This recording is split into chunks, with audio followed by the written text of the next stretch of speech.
ہمارے چینل کو سبسکرائب کریں اور بیل آئیکن کو دبائیں۔ حضرت شیخ سعدی رحمۃ اللہ علیہ بیان فرماتے ہیں کہ میں کچھ بزرگوں کے ہمراہ کشتی میں سوار تھا اور ہماری کشتی کے پیچھے ایک اور چھوٹی کشتی آ رہی تھی۔ اتفاقاً وہ چھوٹی کشتی ڈوب گئی اور اس میں موجود 2 بھائی بھنور میں پھنس گئے۔ ہماری کشتی میں موجود ایک بزرگ نے ملاح سے کہا کہ تم ان دونوں کو زندہ نکال لاؤ تو تمہیں ہر ایک کے بدلے 50 دینار دوں گا۔ ملاح نے دریا میں چھلانگ لگائی اور ایک بھائی کو زندہ بچا لیا جبکہ دوسرا مر گیا۔ میں نے ملاح سے کہا کہ یہ زندہ اس لیے بچ گیا کہ اس کی زندگی ابھی باقی تھی، جبکہ دوسرے کا وقت پورا ہو چکا تھا، اس لیے تو اسے بچا نہ سکا۔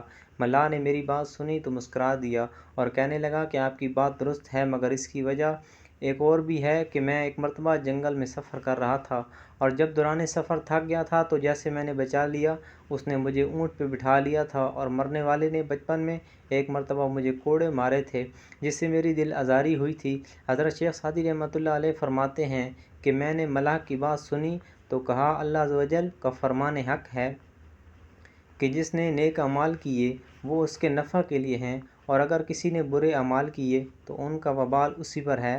پس یاد رکھو کہ دل آزاری سے بچو اور جہاں تک ممکن ہو کسی کا دل نہ دکھاؤ۔ اگر کوئی تمہارے ساتھ نیکی کرے تو اس کے احسان مند رہو اور موقع ملنے پر اس کے نیکی کا بدلہ نیکی کے ساتھ دو۔